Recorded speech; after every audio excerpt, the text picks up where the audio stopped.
the police officers under the command of the said ACP Isaac Kojo Asante, the Regional Operations Commander, and Eric Wilfo, the Divisional Commander of Adenta Abokobi, led their boys to manhandle me, their men to manhandle me and virtually held me and humiliated me right in the presence of my constituents with whom we were demanding for better roads.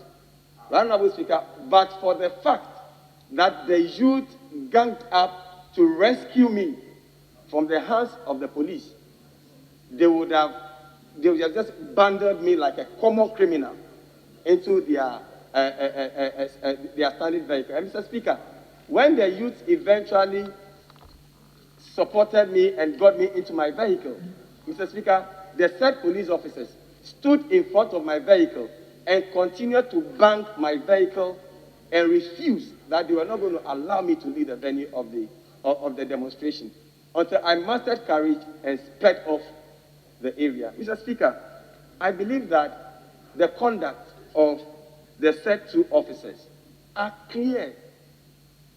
They are clearly in contempt of the work that I do as a member of parliament, to the extent that, Mr. Speaker, when I left, there were intel all over that the police had sent people to my house, to my area, and I could not even stay in my own house for the last 48 hours.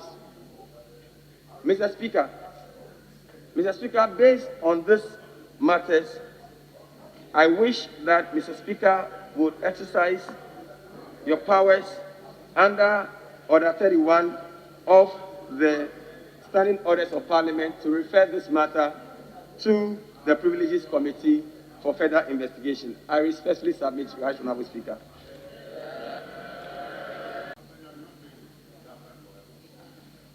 Honorable members,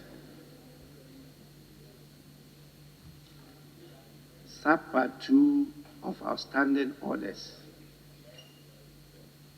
is very clear as to the procedure to adopt when a complaint of contempt is lodged before the House. There are even some instances that are detailed out in the standing orders, and members should take time to go through them. In the circumstances, I can only, under Order 31, direct that the matter be referred to the Committee of Privileges. The committee will investigate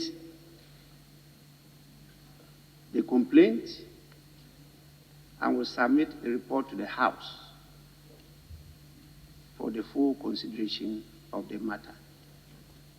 At the end of the day, it is the House that will determine whether the complaint and the report, with whatever evidence gathered, really did constitute contempt of Parliament.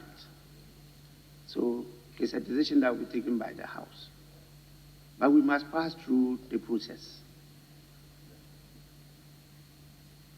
I myself will be issuing a statement in the near future on what is happening to members of Parliament from both sides of the House.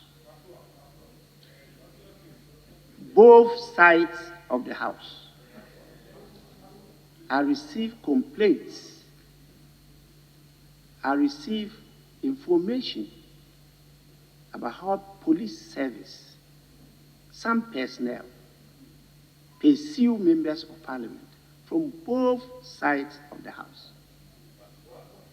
And I have on a number of occasions intervened to talk to the authorities and to draw their attention to the law. Even sometimes I have to call the Attorney General and Minister for Justice in this matter. So apart from this, I myself had decided to come with a very comprehensive statement on this matter and let people know that members of parliament have some special rights because of the peculiar nature of the position, the functions, and the duties of the member of parliament. It's not during my tenure of office that I will sit still, stare, and allow those things to be flouted with impunity. It won't happen. And let it be known that the power of the people is stronger than the people in power.